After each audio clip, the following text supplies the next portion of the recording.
ولتي هم نملي ولتي نينو جيتا دوغالا دوغالا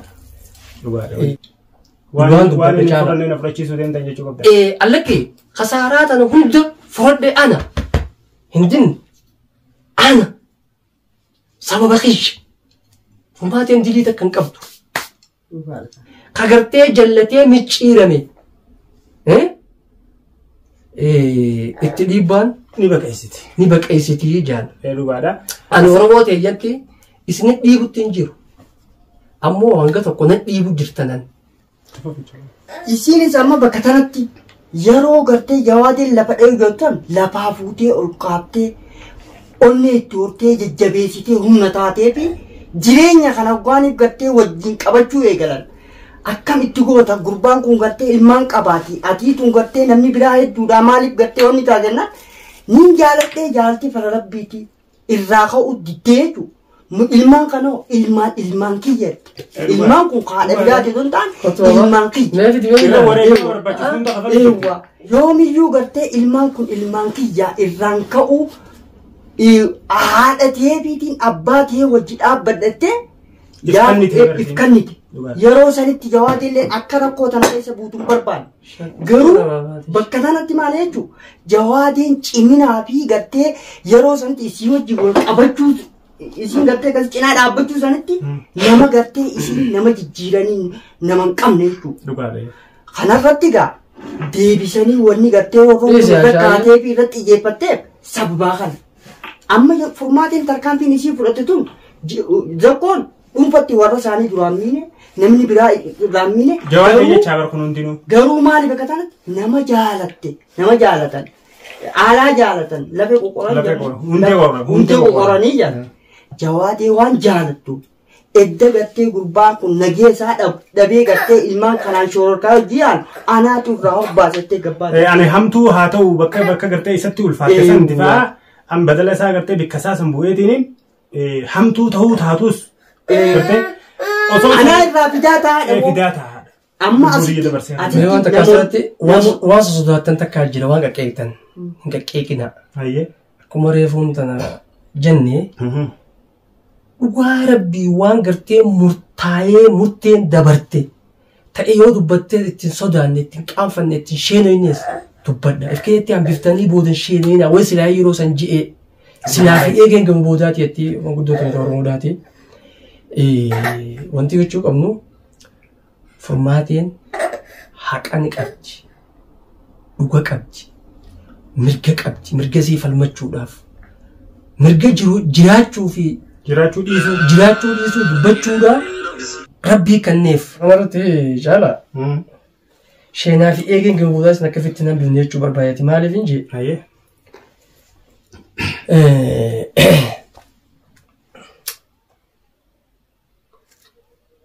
jee ji eso na ji ani si kopese hin jiraati si kopese hin jiraati ijamata ro wallaanan jaani ndi akkamitti dhiifatte yoo dhiifatte badiin dhuftiyu yoo dhiifatte badiin dhuftiyu akkaan jettee yoo dhiifatte gaa badii dhufaawu iccitii wal jalaa dhoofachuu taatiin dubbii waan jawsammaa naan hin jenne wanni jiraa yoo jiraate shakku yoo feete waan hin siin jechuu barbaade asirratti ayyee nama inji sagalee haati zakkoodhaatii fi haati furmaateedha har'aan tana isiniif abanii har'aan tana lolan tana amma durumaan dubbatinii horota hedduudhaatitu jedhe sagalee sammaa waliin baasin jechuudha. Akkas na fakkaatte yaanni duuba sagalee haadhotiidha sagalee abbootii biyyaa waan isaan nuun ja'an barakkaa nuun ja'anii barakkas nuun ja'anii jennee haasawuun faayidaan qabdu. Awwanti na dhagahamtee dubbadde waaniin quba qaburraa zakkoon badii dalage badii guutuu deemtu badii mataan isaa kunuun qulfii osoo nama yaadu tahe nama xiqqisha hubannoo qabu tahe namummaa osoo itti dhagahamte jecha afaanii san hin jiru. Hin qoonni qodhu ture. Jecha namaan jiru basiita. Laaftu waa takka taatee namatti mul'atu aaran qabu wanta nama maali irra hamaan hedduu takka lafee fi foon jidduu namarraa muraamaame jecha gocha dalagaa inni dalagee rabbii isaa irraanfatee addunyaa tanarraa yoomiin deemaa osoo hin beekne gocha suuqannee isaa gara jabeenyaa namarra raawwatee akka namni kun dhana'ee jireenya isaa gaggeeffatu wallaalu godhe qalbii isaa qolloffiidha. Goggogina qalbiidhaati. Hammeenya. wajjin hin jallannu yaada juu qabda. Qaceelloodha. Kana dhugaa isaa yoonii fi dhugaa sana akkana jennee dubbanne jawaadee keessa nu qeeqaayii wanni ja'amaata akkasittiin dhaga'amiin dhugaa jirtu dubbadhu akkasittiin sheenan eegalamte if keessa sheenuurra wanti hin jechuu barbaade bakka kana maamme. Namni wanti wajjin jiraatuuf waan takkara jawaadee lakki wanni akkasii akkana tun hin taatu. Bar waan saniif akkas taate sun saniif hararra wal gorsuu wal kaa'uu takkaa nama barbaaddattee mana sokkoo dheettee mana kimiyaa dheettee mana abdii dheettee waan sasii irraa qaba naa kan naadhaa hin jenneen caalaa namni nama jaalateef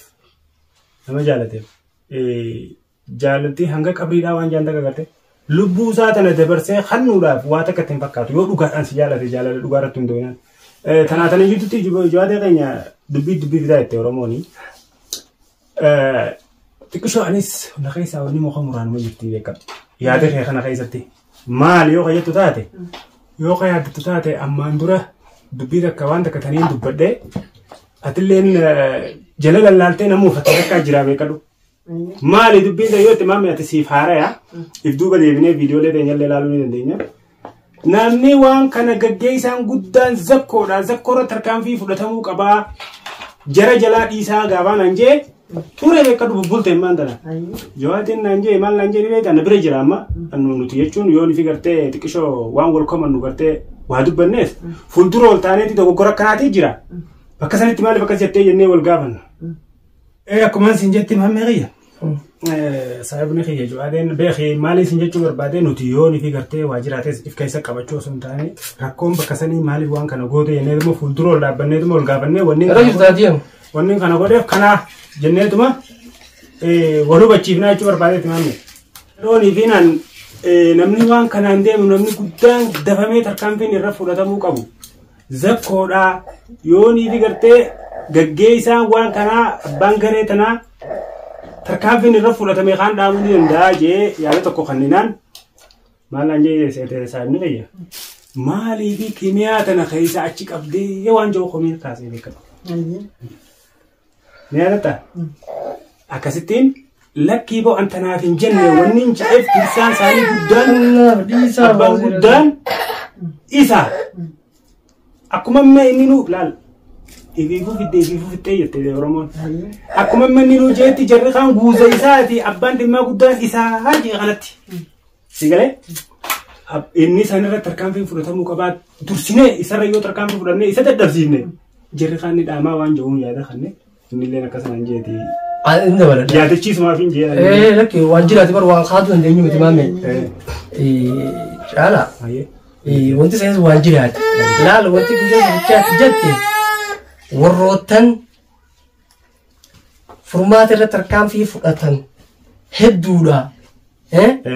Maaliif kimiyaa qofa maa jettan hedduudha zakkoo obboleessa jawaadee kiraamee abdii. Isaan hundeera tarkaanfii fudhatamuu qaba. Malee maaliifi kimiyaa qofa maa jettanii kimiyaan qoftiin maal godhuu dandeenya? Bakka kimiyaa qoftii sanirratti dubbadhe. Asirratti maamee. Kimiyaa qoftii maamaanii maqaa jiraa dhiyeetti obboleessa jawaadeetti. Nam tokko qofa keessa baafnee nam tokko qofa maqaa dha'u osoo hin taane. Nuti jechuusan nujeemo. Lakki. Yaadaan siimi. Yakka waan namni hedduun jee barreessee agartee ninjaa'ee deebisaa kan nuti deebisaadha. Maaliif abaluu osoo hin jenne akkuma jilmaatti guddaarraa kaasee ilaa gaditti tarkaanfiin barbaachiseera fudhatame. Zakkoo obboleessa jawaadeetii fi zakkoon jabala obboleessa jawaadee hin jenne zakkoo abdii fi ikraamee fi kimiyaas itti dabalii hundi isaanuu bifa takkaan ija takkaan laamanii isaan hundinuu diina. Maaliif kimiyaa qofa maa jettanii bakka kana egaa. Jeetiin jira barsiin kaanne wanni fayyadamee ammaa qeenin achirratti gareedhaan isaan kun gareedhaa bar ajajarraa kaasee ilaa hanga ajajamaatti garee takka moo garee takkaan dhiibbaa wanni badiin isaan balleessaa jiran takka moo takkaan isaan hundinuu tarkaanfiin irra fudhatamee wanni godhamuu qabaa kan hin dubbatu. Hayyee amma bareedaadha. Amma wal yaadachiisuu fi waan kana kaasee. Laa yaadachiisuu baakaafte. Amma ni beektaa? Abbaan isaa haa ta'u. Wani takka beeki tarkaanfiin irra fudhatamuu qabaa jechaa turre nuti. Garuu akkaataan nuti karoorri gartee tarkaanfii san irra fudhatamuu qabna jennee yaadaa turreefi. Tarkaanfiin amma fudhatamte tuni waliin madaaltu. Akkamitti waliin madaalle jii? Amma matuma gubbaatti gabbuute. Mataa gubbaatti gabbuute ni beektaa? Waan silaantu karaa dheeraa siyaafaa ittiin dubbaddaa karaa dheeraa deemnee jalarra. Kagartee jallatee micciirame. Itti dhiibbaan ni baqeessiti. Ni baqeessiti jaan. Dhugaadha. Ani Oromoo ta'eyyatti isin dhiibutti hin jiru. Ammoo hanga tokko na dhiibu jirtanan. Laala kamisatti caala bakka kanatti wanni lubbuu qaba yoo garaa dhoosan ni duutii. Ammoo dubbiin garaa baqeessan ni fayyaa dhufaa jaan. Bakka seeran nuti. Bara bakka sanaafis naas hin qeegne siis hin qeegne. Jecha san sa caalaa siin jeebar. Atis keessa barumaa fi barwaan sana gabaafachuuf. Zakkoo fi abdii fi ikraamee hundaatuutu kimiyaa wajjin tumu jira. Kimiyaa qofa maaliif jettan jaartii caalaadhaatillee jireete. Hogguusan yeroo sanatti ani maqaan kiyyaa'u jaartii caalaa saniin akkana yaamamnee barbaada. Hoggaasan anaa jeeni moo eenyu jeen caalaa maaliif akkasitti? Jaartii maa kimiyaa qofa jette jechuun keessan. Ammallee numaan jaan yeroo sani kajee sii miti. Yaada barreeffamee ilmi daawwattoonni keenyaa fi namoo yaada kan nu jiru irra dhaabbadheetiin abaluun je'inaati. Garee san guutumatti haaratti balleessu nurratti. Barsiisuu booda eegaati gadhiifte boodaan baanu bara. Wanni na yaada san irra fiduu dandeenye baanaa beekadhu. Laali yaa caalaa keenya metti dhiisan masan amma waan dhaabbata irratti adeemnu. Waan kutanii beeknaa galanni haa fuudhu. Kuttee beektaa amma takaraa jirtu maaltu barbaachisa? Haati teessii faadha. Dhugaa qabi. Bireen keessiif obboleeyyan. Laala haadhaa nama haadha qabu beeka. Nama haadhaa dhagahu beeka. Namni mi'aa haadhaa hin dhageenye. Wanta kaasiin jaa. Ummaan tiyya takka maal naan jechuu turtanii beektaa? Yeroo isin mana barnootaa deem jettee dantaa barnoonni sanarra akka dantaa tiyya taate arraan baree beekadhaa jiran. Qooda haadhaatiin dubbachuu deema asirratti. Jettee naan loltu. Maaliif akkana jibbiti maaliif akkana yeroo hunda naan loltii jeetiin akkasii fudhachuu ture beekadhu jawaatee xiyyaama dubbii ta'e irratti jechuu deema. Ammoo gaafa booda isin osumaan akkana jiruutiin boodarra maal naan jette yaa caalaa kiyya. Bar an jibbannateetiif akkana siin hin jiru garuu gaafa rabbiin ilmoo si kanneen ilmoo dhalte hangaan an si jaaladhu beekuu ta'e isaa anaan jettee beekadhu. Kanarraa maal jechuu deemanii beektaa? Harki haadhaa biddeenaa irraa nyaatanii kuufanii jaan. Haadha. Rabbi haadha naman jallisiin. Fidi baabaa rabbi si haa fayyisu beeku. Fidi haa.